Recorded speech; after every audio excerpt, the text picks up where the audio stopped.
O que esperar do segundo governo Dilma na educação? Veja o que propõe o atual ministro. Chilenos protestam contra reformas na educação.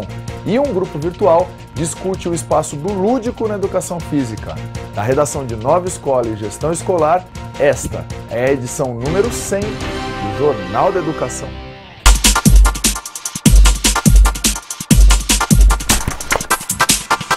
Dilma Rousseff foi reeleita presidente do Brasil.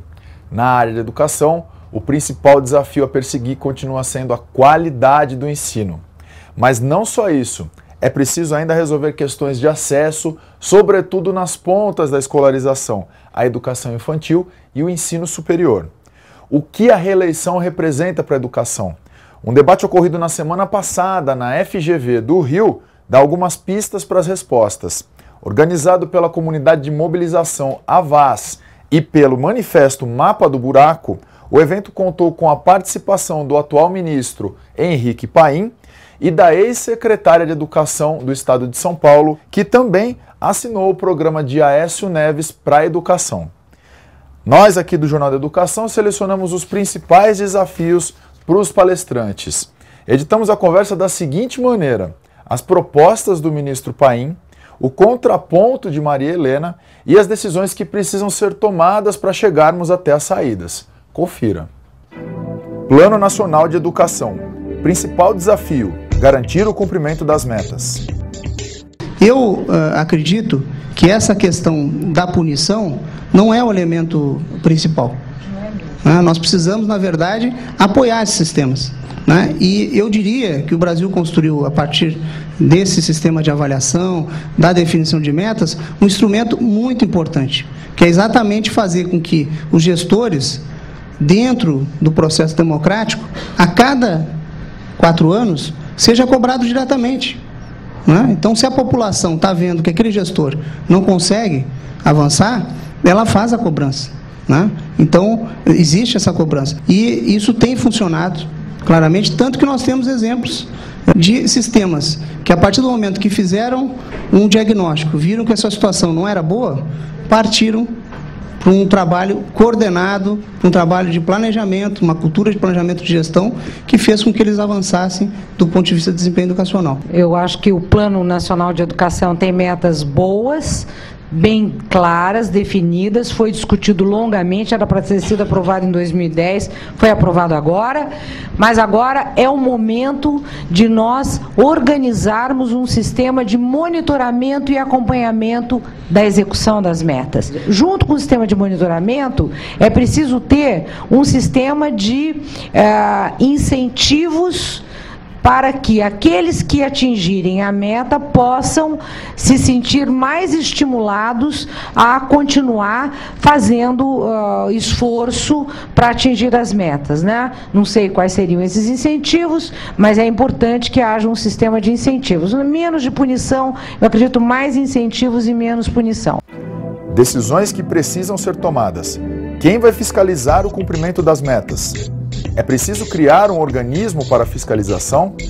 Haverá sanções, incentivos ou nenhum deles? Quem vai definir as metas intermediárias?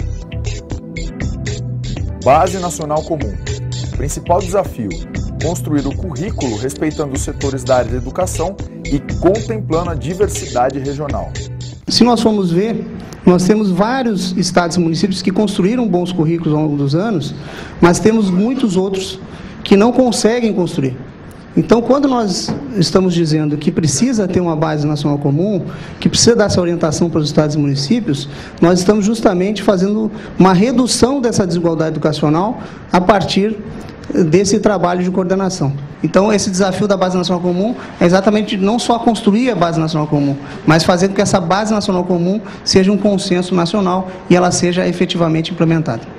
No entanto, a Base Curricular Nacional já estava lá na LDB, em 1996, Não foi feito. Foi feito o quê? Foi feito os parâmetros curriculares nacionais primeiro, depois diretrizes curriculares nacionais aos montes nos últimos 12 anos, depois os parâmetros curriculares nacionais, e nada chegou na ponta na escola. Alguns estados fizeram seus currículos e a coisa não avançou. Decisões que precisam ser tomadas. Como garantir que professores e gestores sejam efetivamente ouvidos na construção da base? Como ela vai dialogar com os currículos já existentes? Como fazer com que ela seja efetivamente implantada? Formação de professores. Principal desafio: aproximar os currículos de pedagogia e licenciaturas das questões reais de sala de aula. Mas o que nós precisamos fazer agora é justamente utilizando o papel das universidades, tanto públicas como privadas, trabalhar melhor na formação de professores. Isso é um esforço que tem que ser feito no Brasil, mas que precisa ser negociado. Nós não vamos conseguir fazer uma política de mudança no currículo das licenciaturas sem que haja um acordo nacional em torno disso. É muito difícil fazer isso se não houver um acordo, porque, na realidade, nós precisamos ver o que os sistemas precisam em termos de formação e ver o que as universidades podem oferecer, fazer uma grande pactuação. Esse é um processo que depende muito de maturidade, e o que nós temos hoje é maturidade para fazer esse processo. Porque os professores estão saindo dos órgãos formadores sem estarem preparados para a sua profissionalização docente. Isso não é culpa do professor. O problema é dos órgãos formadores que precisam rever o seu currículo. E essa é uma função específica do Ministério da Educação. As mudanças curriculares feitas não foram suficientes e, na verdade, 85% dos professores brasileiros trabalham em escola pública. E eles são formados, a maioria deles, por universidades particulares. A maioria delas financiadas pelo MEC, com o FIES, ProUni, etc. Ora, então o MEC tem os instrumentos na mão para coordenar uma política nacional de formação de professores. Decisões a serem tomadas. Quem vai construir os novos currículos? Como articulá-los com os desafios concretos de sala de aula? Como respeitar a autonomia das universidades formadoras? Outro tema fundamental, a atratividade do magistério, foi pouco discutido, mas ele vai aparecer com força nos próximos 4 anos, já que uma expressiva parcela do corpo docente brasileiro vai se aposentar. É a oportunidade para encontrar caminhos para atrair os melhores para a sala de aula. No Chile, desde 2011, protestos têm sacudido as ruas de Santiago, e o assunto é educação.